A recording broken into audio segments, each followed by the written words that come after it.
qof kii sida haduu yiraahdo sayl canaale wartaas wacid walaalayn ha sheegtaa sahan dabaan ka hadla oo dhaqanka beesha Ciise lagu doortay saha de waa la kala leeyo nibba meel buu leeyahay Soomaali dhamaanteedna way taqaanaa nin walba xadka uu galo olomada taqaana iska daacid kale nibba hal ku leeyahay uu buu leeyahay shamiis qof kale uu ku doodine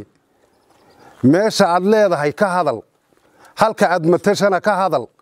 halkan adiga waxba laga ma weydiiyay sayla mana matashid mana bixin kartid Ethiopia haday u baahato dawladda Soomaaliland baa laga hadlayaa qaar kamid ah odayaasha waxgaradka iyo dhalinyarada beesha Ciise gobolada Salal iyo Awdal oo maanta kulan warbaahineed ku qabtay magaalada Xariirada ee gobolka Salal ayaa waxay ka hadleen arrimaha ku saabsan masiirka degmada qadiimiga ah ee Sayla iyagoona sheegay in wixii horumarina ama heshiiso dhanka dekada ah xukuumadda ay uga fadhiyaan odayaashu hadalkooda sii wata ayaa hoosta ka xariiqay in xeebaha gobolka Salal iyo Awdal Soomaaliland gabi ahaan dadka dega ay ku abtirsadaan beelweynta Ciise degmada Saylacna ay tahay xarunta beesha Ciise ku dhaqan gobolada Geeska Afrika waana bogcad muhiim ah oo gaar ay u leeyihiin guud ahaan beesha Ciise laguna soo celama saaray 19 ugaas oo beesha soo hogaamiyay haddaba waa kuwan odayaasha oo amuurtaas ka hadlayay gobolka Salal gaar ahaan degmada Xariirad waxaan ka hadlaynaa oo shirkan jaraa'id u qabanay haddii aan nahay uqaasha beesha Ciise waxaan u qabanay shirkan jaraa'id dhagahayaga maraya in badan oo joogno dalkan Soomaaliland dhowr iyo 30 sano 32 sano ayay jiritaanka Soomaaliland ayay jirtaa marka hore waxaan salaamaynaa xukuumadda Soomaaliland madaxweynaha Jamhuuriyadda Soomaaliland madaxweyne ku-xigeenka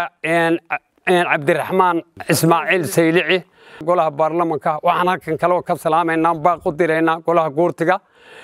dhammaan golaha wasiirada waxaan halkan hambaliyaan u direynaa waxaan leenahay Soomaaliland ha noolaato Soomaaliland ha noolaato ha jirto iyaan leenahay cadawga Soomaaliland ha dhintaan leenahay qadiyada Soomaaliland halka iyo 19 iyo maalinka maanta in joogno annagu waxaan leenahay ha jirto ha joogto Soomaaliland ha jirtaan leenahay dhiigayagaan shabayna harayna waan ugu shubnay hadduu Ilaahay qadaro waxaan leenahay dalkan gaar ahaan gobolka Salal lama sameeynin imika dhulkuna Soomaaliland la da'maha wax Soomaaliland la da'a dhulku ma degaankana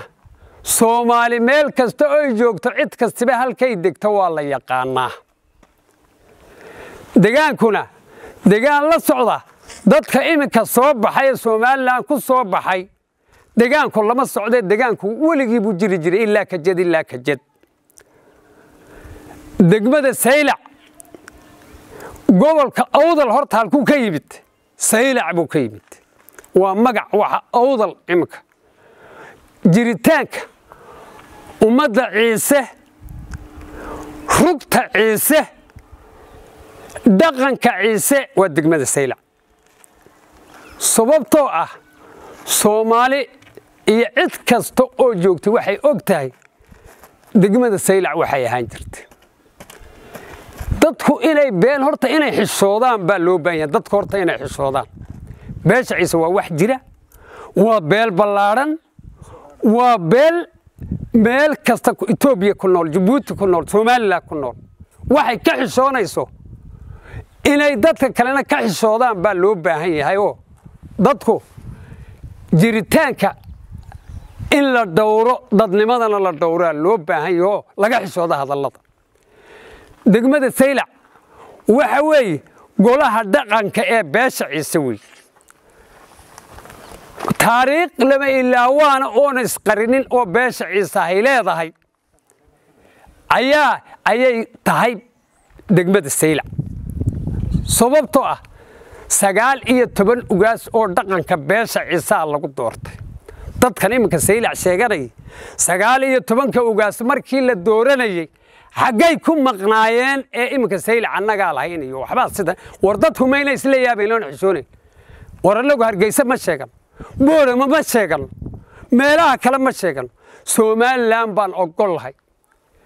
dalkana dawlad baa xukunta somalilan la yidhaahdo hadday cid heshiis la gasho dawladdaa la galaysa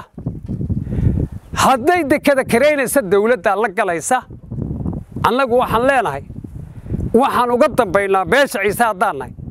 jumhuuriyadda somalilan baa maamusho oon uga dambaynaa laakiin degaan ahaan ciisaa leh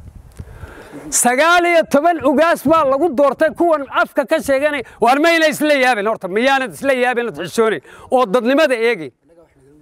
annaga wax la naga weydiinaya haddaan beesha ciisana dadkii deegaanka haddaan nahay dadkii ugaasyadooda lagu dooranaya haddaan nahay 19 ka ugaas ay rugta u tahay degmada saylac annagu ma sheegana de boorama ma sheegana de hargeysa ma sheegana de meel kale ma sheegana de war dadku miyayna xishoonay gobol waa gobol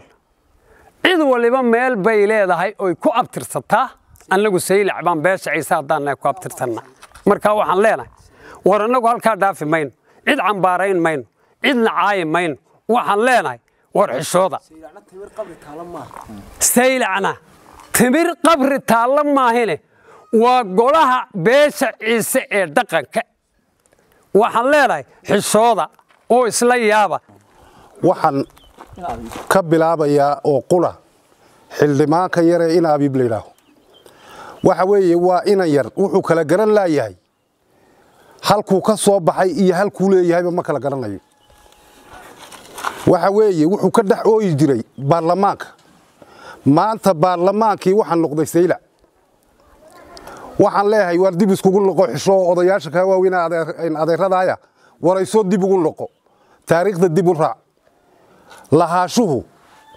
wadanka Soomaaliland waa la wada joogaa dadkuna uu wada tagaa waa laga shaqaystaa laakiin lahaashaha de waa la kala leeyahay niba meel buu leeyahay Soomaali dhamaanteedna way taqaanaa nin walba xadka uu galo olomada taqaana iska daacid kale niba halkuu leeyahay uu buu leeyahay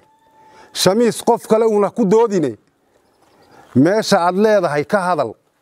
halka aad matashana ka hadal halkan adiga waxba lagaama weydiiyo saylac mana matashid mana bixin kartid Ethiopia hadday u baahato dawladda Soomaaliland baa laga hadlayaa number 1